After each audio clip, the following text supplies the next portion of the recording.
എപ്പോഴും ജയിച്ചു മാത്രമേ ഈ ബേബിക്ക് ശീലമുള്ളൂ. അപ്പൊ നീ 5ലും 10ലും 3 കൊല്ലേന്ന് നിരങ്ങേനെന്തോ പറയും. അവന് വലിയ വിവരം ഉണ്ടെന്ന്. വിവരത്തിന്റെ കാര്യമൊന്നും പറയല്ലേ നീ. സ്കൂളില് ഹിസ്റ്ററി ടീച്ചർ ഫ്രഞ്ചിന്റെ തുടക്കം എവിടെ നിന്ന് ചോദിച്ചപ്പോ ചുണ്ട് നോക്കി കാണിച്ച ആളാണ് ഇവൻ. ഈ വലിയ ആള് കളിക്കല്ലേ. ടീച്ചർ മാഗിനി കാർട്ടയെ കുറിച്ച് എഴുതാൻ പറഞ്ഞപ്പോ മാക്രി കാട്ടത്തിനെ കുറിച്ച് എഴുതിയാടാ. ഞാൻ എന്ത് തുടങ്ങിയാലും എന്റെ ഓപ്പോസിറ്റ് നീ തുടങ്ങത്തില്ലടാ. ഞാൻ ജനങ്ങൾക്ക് എല്ലാവർക്കും വേണ്ടിയിട്ട് തമ്പി സൂപ്പർ മാർക്കറ്റ് ഫോട്ടോസ്റ്റാറ്റ് സ്റ്റുഡിയോയും വരെ തുടങ്ങി. അതിന് എതിരായിട്ട് ഞാൻ ബേബി സൂപ്പർ മാർക്കറ്റും ഫോട്ടോസ്റ്റാറ്റ് സ്റ്റുഡിയോയും തുടങ്ങി. ഞാൻ ജനങ്ങൾക്ക് എല്ലാവർക്കും വേണ്ടിയിട്ട് തമ്പീസ് ഹോസ്പിറ്റൽ വരെ പോണത്. അത് എന്റെ പൊളിങ്ങ കേട്ടാ. എന്ത്? ഞാൻ ബേബീസ് ഹോസ്പിറ്റലിൽ തുടങ്ങിയപ്പോ എല്ലാരും വിചാരിച്ച പിള്ളേരുടെ ഹോസ്പിറ്റലിൽ ഒരുത്തം പോലും വരുന്നില്ല.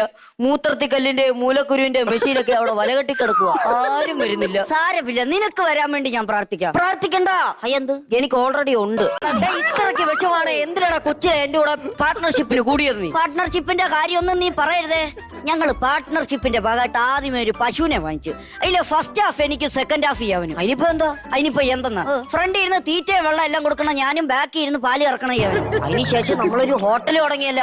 അതിന്റെ ഫ്രണ്ട് വശം ഞാൻ എടുത്തിട്ട് ബാക്ക് വശം ഞാൻ നിനക്ക് തന്നല്ല. അതേടാ, ഫ്രണ്ട് ഇരുന്ന് പൈസ വാങ്ങിക്കുന്ന നീയും ബാക്കി ഇരുന്ന് പാത്രം കഴുകണം ഞാനും. ഞാനേ ഇതുപോലൊരു ആടിന്റെ ഫാം തുടങ്ങിയപ്പോ അത് തൊലയ്ക്കാൻ വേണ്ടി നീ ഒരു കുറുക്കനെ അതിനകത്ത് കൊണ്ടിട്ടില്ലടാ. ഡേ, അതേ കുറുക്കനെ നീ വെട്ടി നുറുക്കി അതിന്റെ ഇറച്ചിയും കൊണ്ട് നീ എന്റെ ഭാര്യയുടെ അടുത്ത് കൊണ്ടുവന്നിട്ട് എന്തുവാടാ പറഞ്ഞേ?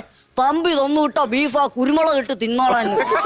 ആക്രാന്തത്തിന് സാരി ഉടുത്ത ആ സാധനം അത് മൊത്തം വെട്ടി വിഴുങ്ങി തിന്നു. അതിപ്പോ എന്താ? ഇടയിൽ ഇപ്പോഴും മഴയും വെയിലും ഒരുമിച്ച് വരുമ്പോ അവള് വെളിയിറങ്ങിയിരുന്ന് കൂടാ. എനിക്ക് വേറൊരു മകവും കൂടെ ഉണ്ട്. അറിയാടേ, ക്ലീൻ ഷേവ് ചെയ്തിട്ട് ഇവിടിച്ചിരി രോമം വെച്ചിട്ടുള്ളതല്ലേ കണ്ടിട്ടുണ്ട്.